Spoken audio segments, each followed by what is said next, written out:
Button means we're live. Some Casual Takes, episode 79, hosted by your boy, Stephen Pepper, here to casually talk sports. This episode today on this great Friday after Thanksgiving, it's brought to you by no one.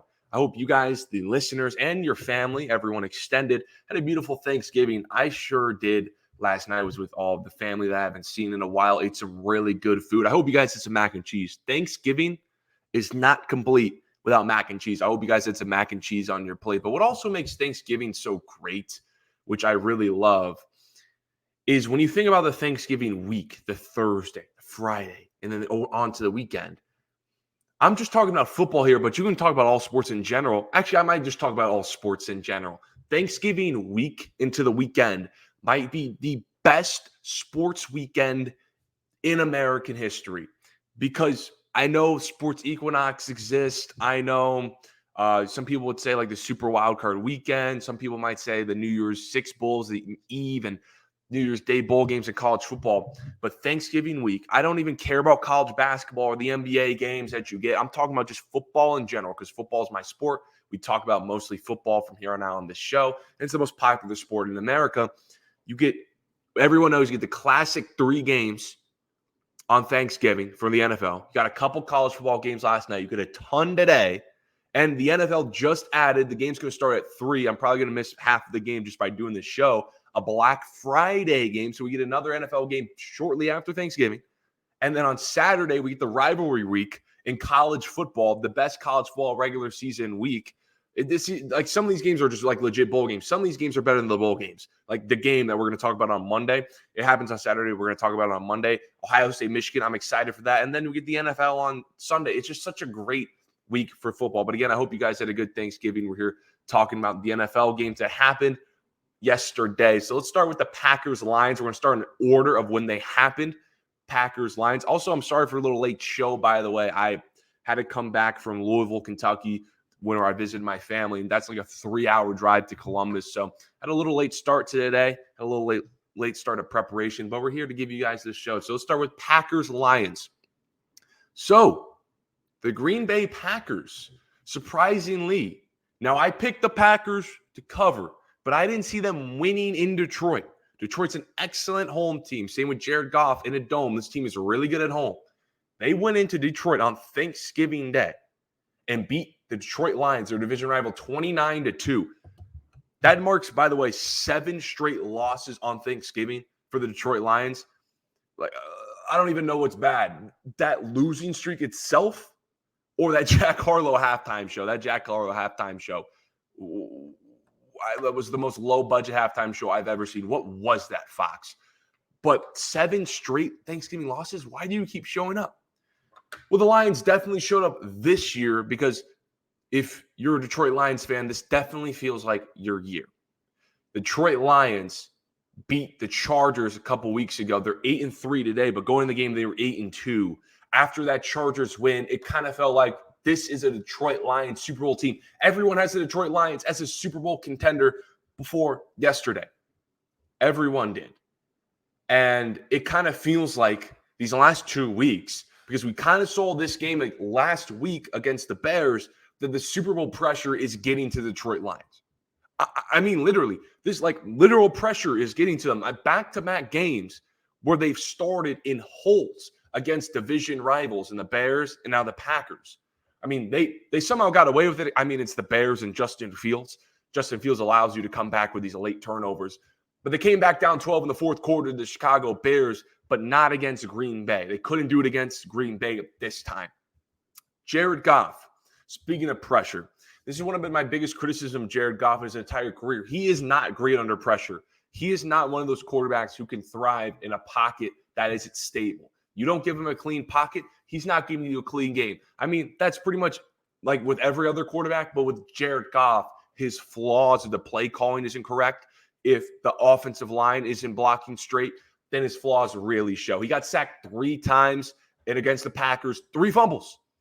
6 turnovers for the quarterback in the last 5 games. They're ready to put him in some MVP discussions with a dreadful 15.2 QBR on Thanksgiving Day. The Lions, I don't know. Did those big boys not eat a Thanksgiving meal? Were they big enough to block? Because they didn't block for Jared Goff. He got pressured on 45% of his drops in the first half, and he was 9 for 20 passing in the first half. I mean, he's been like this entire career, and I'll say this because Ben Johnson, the offensive coordinator, has had a hell of a season drawing plays. He deserves a lot of credit for this offensive renaissance that the Detroit Lions are going through right now. He's probably going to be the number one head coaching target in the upcoming offseason cycle. When he leaves, I don't know what this offense is going to look like, and Jared Goff is probably going to miss him.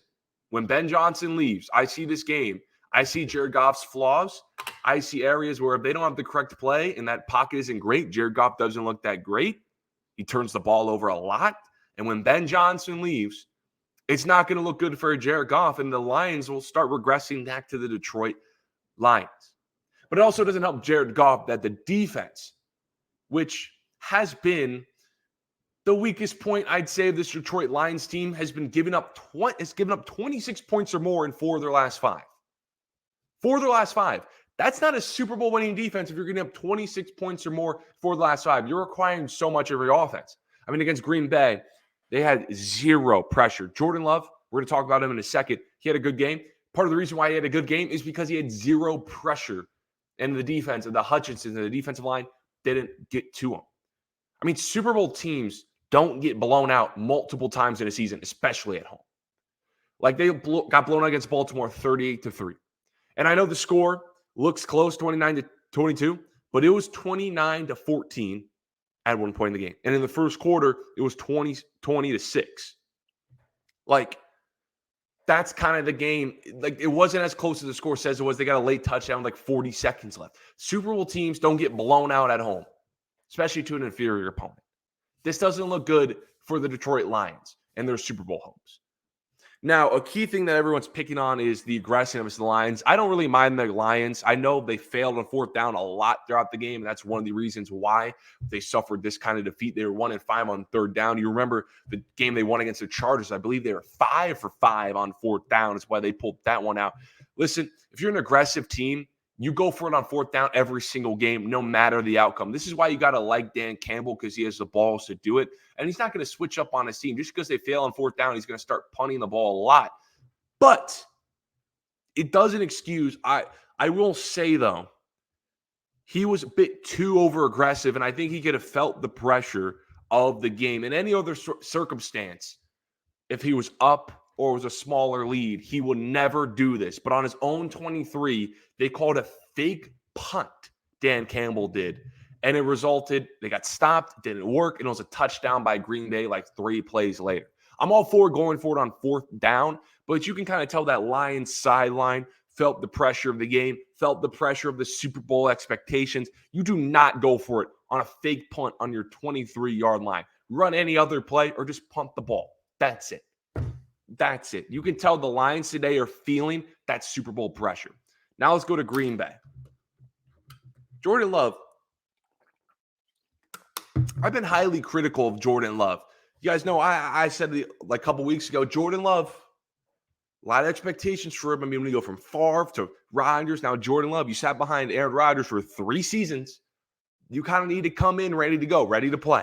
Like, I need you ready to go. I don't need you taking a year or two to be ready when you already sat behind Aaron Rodgers, one of the greatest quarterbacks ever, won MVPs on your watch for 3 seasons. I kind of don't need that.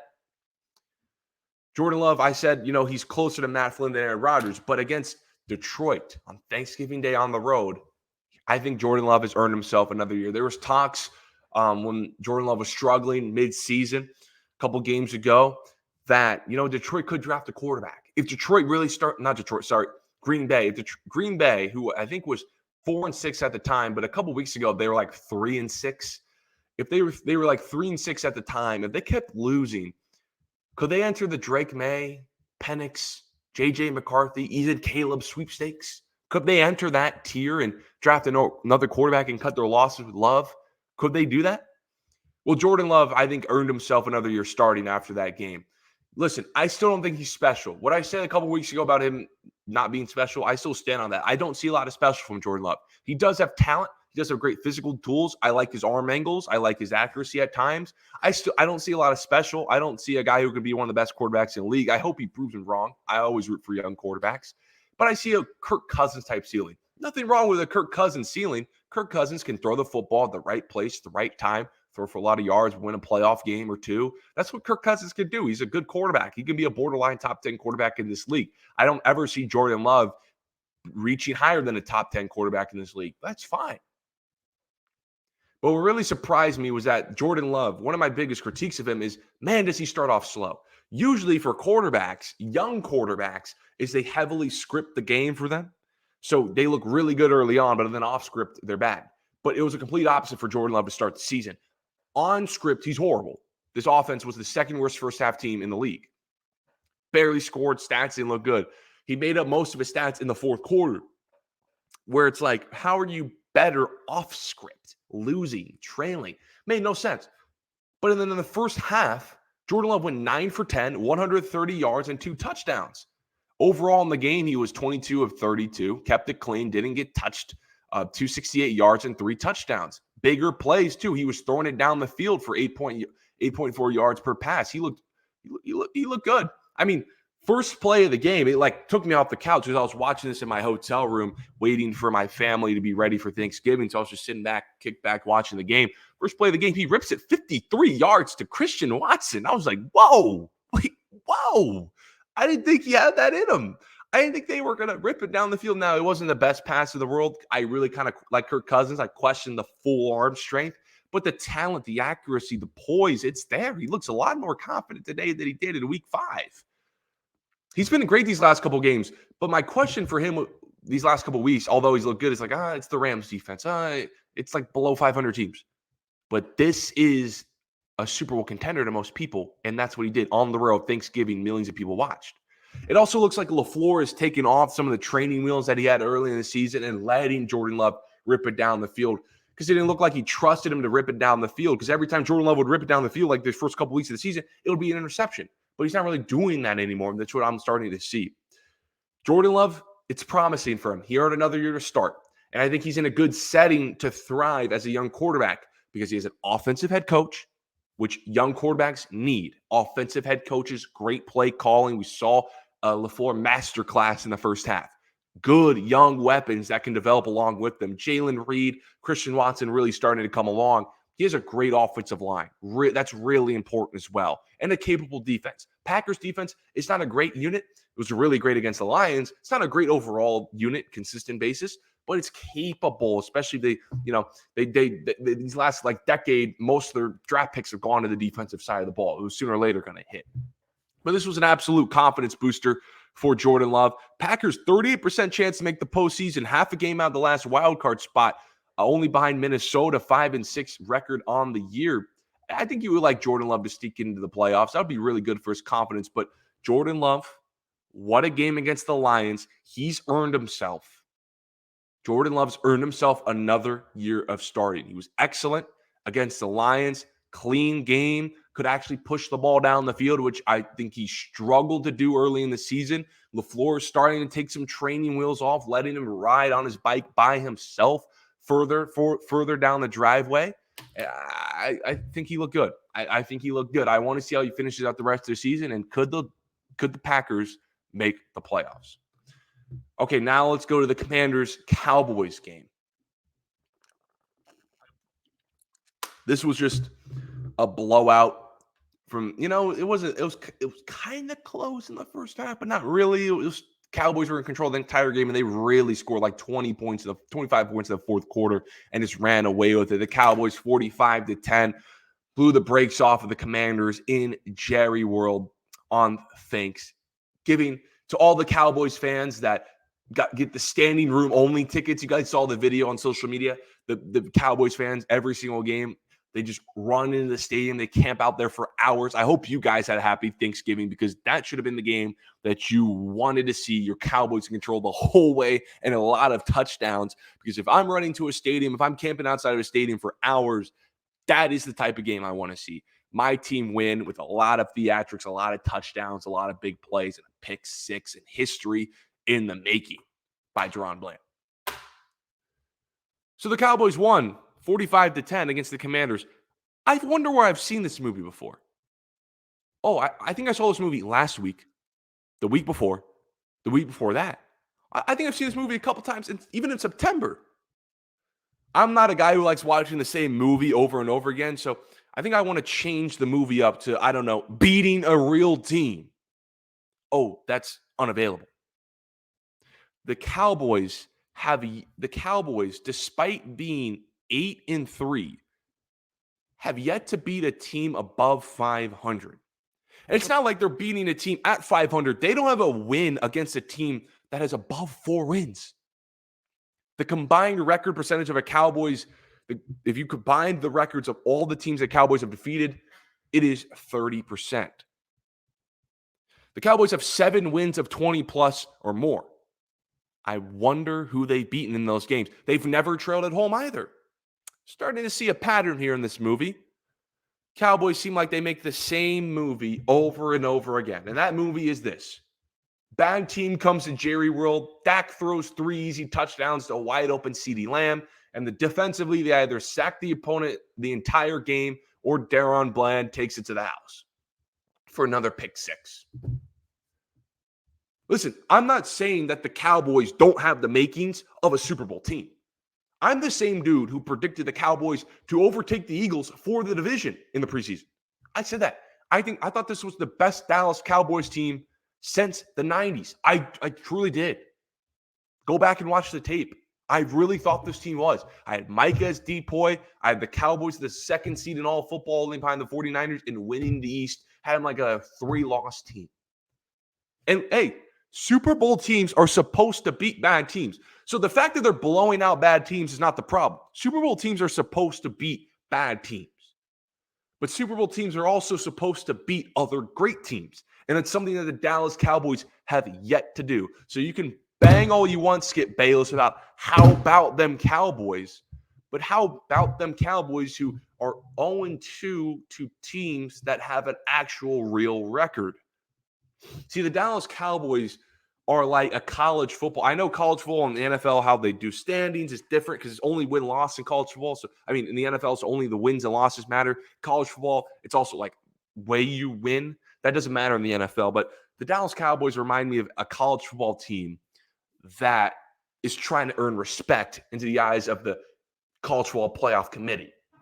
Like the Cowboys are trying to get into the college football playoff committee. Like envision them as a college football team trying to get into the college football playoff committee. They have all these wins above to like Vanderbilt, Arkansas. They have all these wins against Vanderbilt and Arkansas of 20 plus or more. But also on the resume, you see, lost to Georgia. Lost to Oregon. Your only wins are against, Northwestern and like Arizona State. It's cool that you're blowing out all those teams. The good college football teams the college football playoff teams are supposed to blow out the bottom of the conference. But when you play other college football playoff teams, you look inferior. Now, this last stretch of the season is the real diamond tester of the Cowboys. Again, I'm not saying that this team cannot make a Super Bowl. I think they have the makings of a Super Bowl. I predicted them to win the division. This is such a talented team, offensively and defensively. Even without Trevon Diggs, a great corner. Bland stepped up. This team is really good.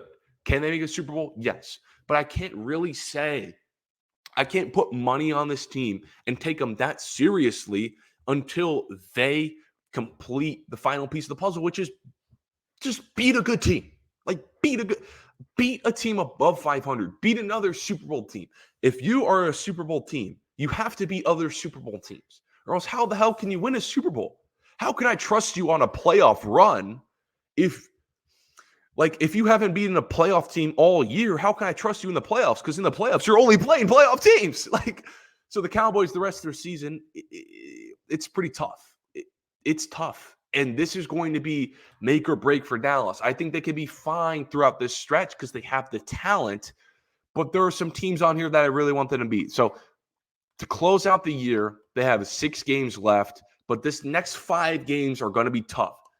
They host Seattle. They host Philly. They're in snowy Buffalo. Dome team in snowy Buffalo. Then they're at Hard Rock Stadium where the Dolphins thrive. Then they play the Lions, and then they're at the Commanders. Now, can the Cowboys make a Super Bowl run? Of course, they have the team to. But how can I believe it? How in reality, how can I believe it if they don't have it? If they don't have a playoff win against a playoff team? You know, I think they'll beat Seattle. They'll host Seattle. This is a game that I think they'll beat. I'm going to talk about Seattle in a second. I don't really like Seattle. I think this is a team that they can beat. But Philly, let's revisit this when they play Philly.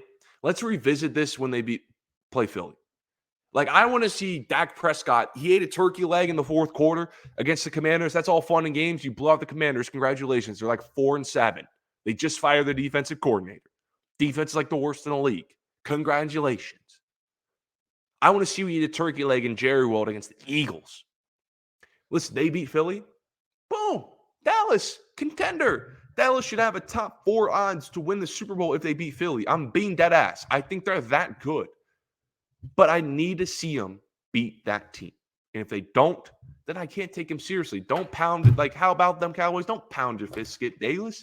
Pound your fist on this undisputed table when you beat the Eagles. You still got Buffalo. You still got Miami, Detroit. Good teams on your schedule. Beat them, and then okay, I'll talk.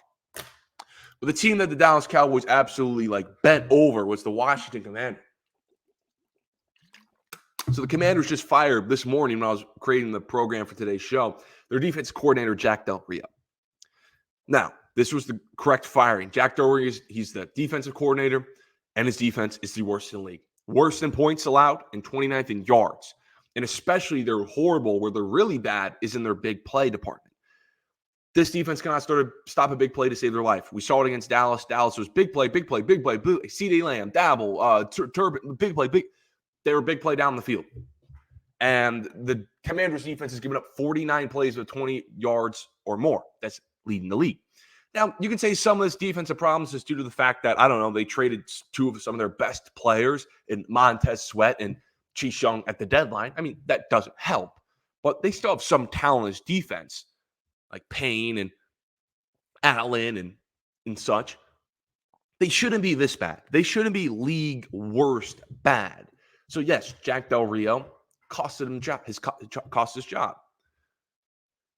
But at the podium today, Ron Rivera announced, the firing of Jack Del Rio. I'm not a big fan of Ron Rivera, and I'm about to say why. I can tell Ron Rivera the writing's on the wall for him. I think he kind of knows. I mean, he said he was asked about his job after the loss. He said he's not worried about his job security. Folks, Brandon Staley, I don't know how he still has his job, but he had a similar question after the loss of the Packers the previous week. If you're a head coach and you're talking about your job security at the podium, writing's on the wall. You're probably going to get fired at the end of the season. Ron Rivera, Staley, they're probably not going to get fired today, tomorrow, or after Sunday. But they're going to get definitely fired at the end of the season, right? I mean, the writing's on the wall when you're at the podium and you're talking about your job. If you had actual job security, no reporter in the world's asking that question. If a reporter's asking about your job security, writing's on the wall. I mean, Ron Rivera is a defensive head coach. I mean, at the end of the day, I know he's not the defensive coordinator, but this is his expertise. This is his side of the ball. Fix a defense.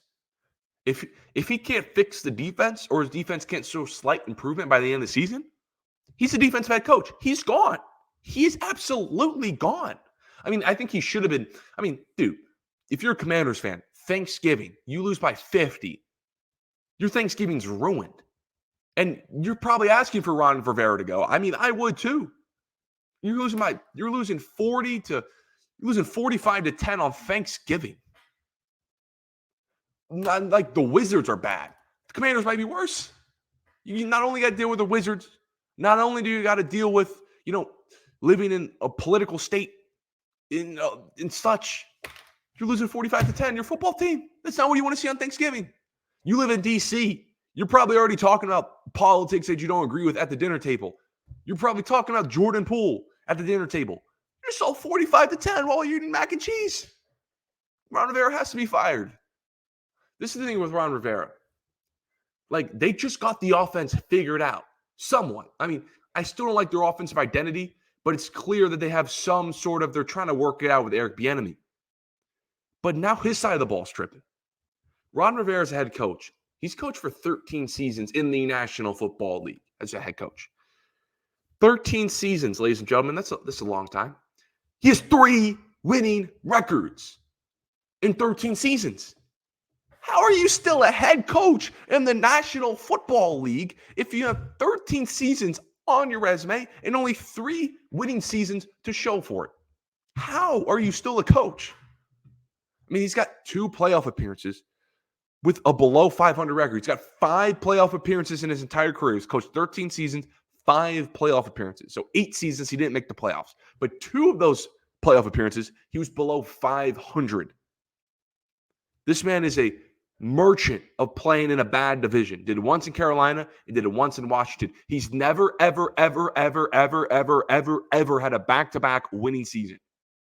Ron Rivera in his career. He's had Cam Newton. He's had talent on his team. MVP Cam Newton. Never had a back-to-back winning season. He's a 2-time coach of the year, though. I don't know how. But in his Washington Commanders tenure, he has a coaching win percentage of almost 43%. That's below 500, ladies and gentlemen. Below 500? Below. 1 playoff appearance, 4 years.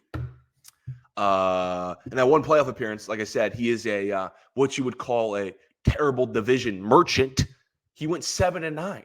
I'm old enough to remember this. Everyone should remember this. That COVID season, the 2020-2021 season, how bad the NFC East was. They called it the NFC least, and he snuck in 7-9. He's 4-8 right now. But the Commanders started 2-0. The Commanders started 2-0. I know 2-0 doesn't mean squat, but 2-0 is like, oh, okay. They've lost 8 of their last 10. It's 4-8 right now. Like, I think if Ron Rivera gets fired, and we're going to talk about this when he does eventually get fired, I think this is probably the last time he's ever going to coach as head coach in the National Football League. Because how can you have this resume? I know he has 2 AP coaches of the year, but how can you have this resume and coach again in the National Football League? 3 playoff appearances in 13 seasons? How? And he's not making the playoffs this year. How? Defensive head coach, defense is struggling. Offense is somewhat figured out. Sam Howell's leading the league in passing yards. Offense is somehow figured out. They need a run game a little bit, but offense is somewhat figured out. You're a defensive head coach. Your defense is worse than the league. You're a head coach of a football team that makes the playoff once every 5 years. It's not a good percentage. I don't know if I want that guy as my head coach. I'm signing you to a long-term contract. You're based on your career, you make the playoffs one every 5 years. Okay. Now let's go to the final game of Thanksgiving. The Seattle Seahawks hosted the San Francisco 49ers. And, what'd you expect? 49ers are the best team in the league. They lost the Seahawks 31-13. I'm not even going to talk about the 49ers. I'm not going to waste breath talking about the 49ers. I'm not going to waste minutes and your time talking about the San Francisco 49ers because you guys know what I'm going to say. This is the best team in the football. This is the best team in the National Football League. What more? Do you want me to talk about how great Purdy is, how great CMC is, how great Gregory? They're great at all points of the football field. Every single position. They got all pros everywhere. Left tackle. I mean, Brock Purdy's playing great. Can't even deny it at this point. Running back, receivers, linebacker, D lineman. Added Chase Young. Rich get richer.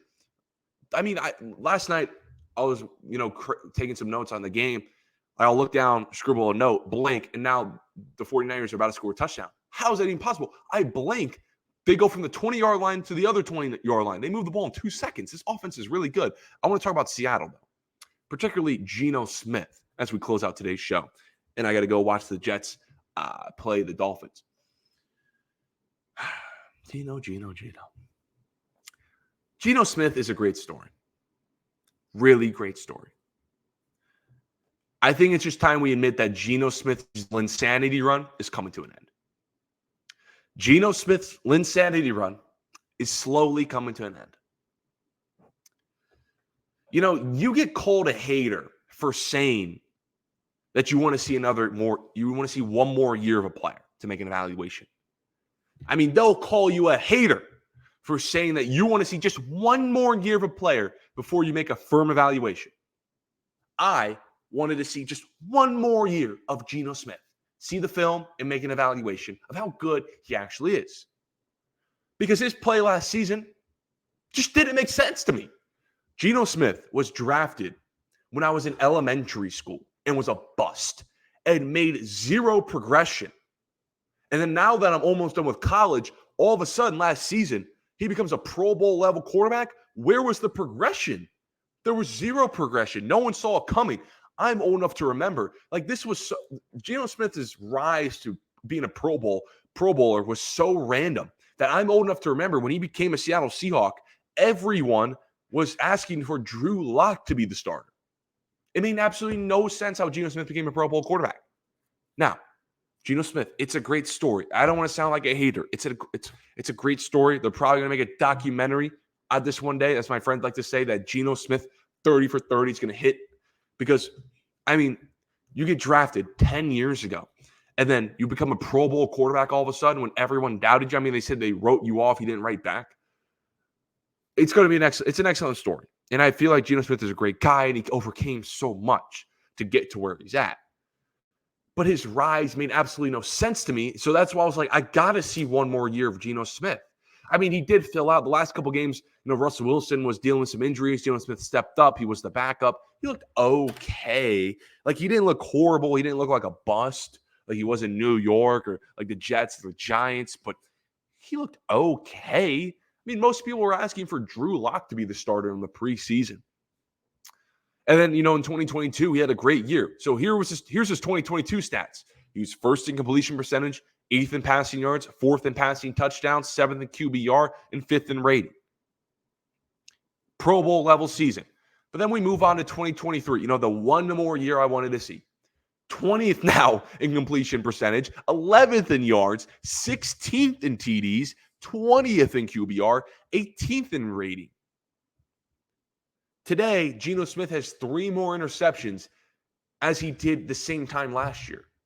He's regressing. So Geno Smith last night wasn't a great game at all. I get his offensive line didn't really help him, but Geno Smith didn't make, and DK Metcalf had a drop or two, but there were some throws Geno Smith just couldn't make. And there was one throw where if, JSN doesn't make a phenomenal catch, it's an incomplete pass and that drives over. Like, Geno Smith is regressing. They just added JSN, a phenomenal wide receiver, to this roster, and Geno Smith is worse. Against the 49ers, he was 18-27, only 180 yards and interception. Got sacked 6 times and had a pitiful 15.1 QBR. That's his stats.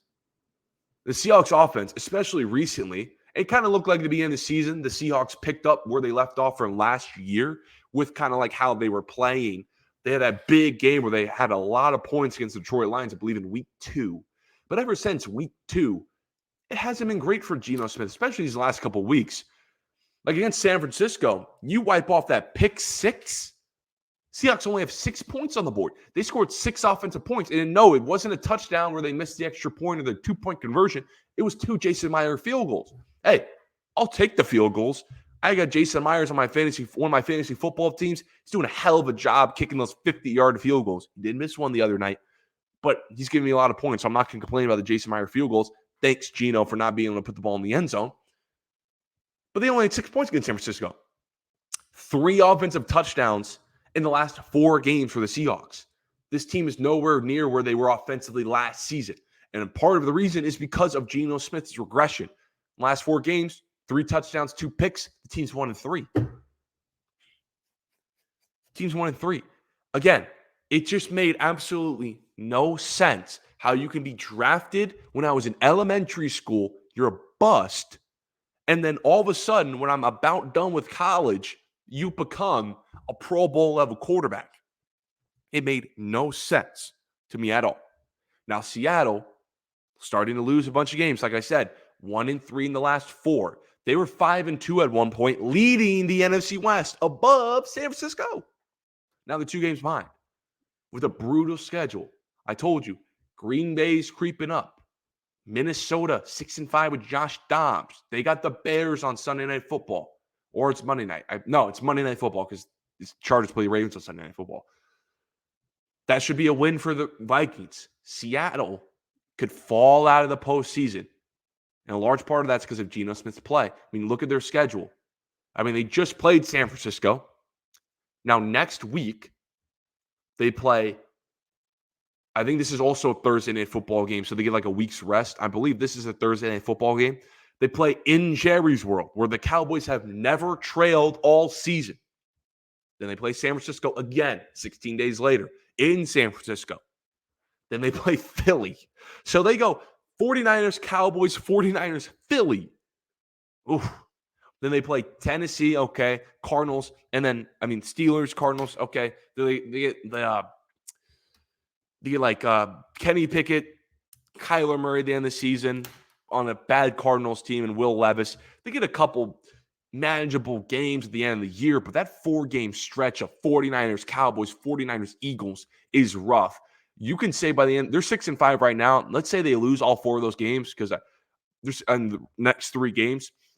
That puts them at 6-8. They can be 6-8 before January or right before the end of December when they have to play Tennessee. 6-8 on the outside looking in. You got 3 games left. Again, they can bounce back, but you don't want to be an 8-loss team and try to get into the postseason. Not looking good for Seattle. But again, it just made, I was talking with my friend last night on the phone. We were texting while Geno Smith threw that interception. I was like, dude, it made absolutely no sense how Geno Smith all of a sudden became a Pro Bowl level quarterback. Not calling for them to bench. God, no. Not saying bench him for Drew Lock. We saw how when Geno Smith had a little injury against the Rams, Drew Lock came in, looked like shit. No, don't bench him for Drew Lock. Don't do that. Geno Smith is still a decent starter, but he's well into the middle of the pack. Like when you look at his statistics I just showed you, he's only beating out guys like Zach Wilson and like bottom tier quarterbacks. Everyone else is above him. Like I said, he's like 20th in QBR, 18th in rating, 16th in touchdowns, 20th in completion percentage. When he was top 5, top 10 in all those stats last season. Barely turned the ball over when he's turned the ball over a lot now. But, it's still a great story, but you guys get what I'm saying. I don't want to sound like a hater. I don't want to sound like a hater on Geno Smith, but I want to appreciate you guys for tapping in to episode 79, Some Casual Takes. I had a great episode. I got to go hurry off and watch this Jets-Dolphins game because I can't be caught looking like a casual, not watching the game, and then having to make a take on it. I don't want to be looking like that. Some Casual Takes is the handle on all of my social media accounts, so you guys don't miss any highlights or updates on the show. Again, hope you guys had a happy Thanksgiving. Make sure you guys cop those Black Friday deals. This would have been perfect time to plug some Black Friday merch, but your boy doesn't have no merch. No one's buying Some Casual Take merch.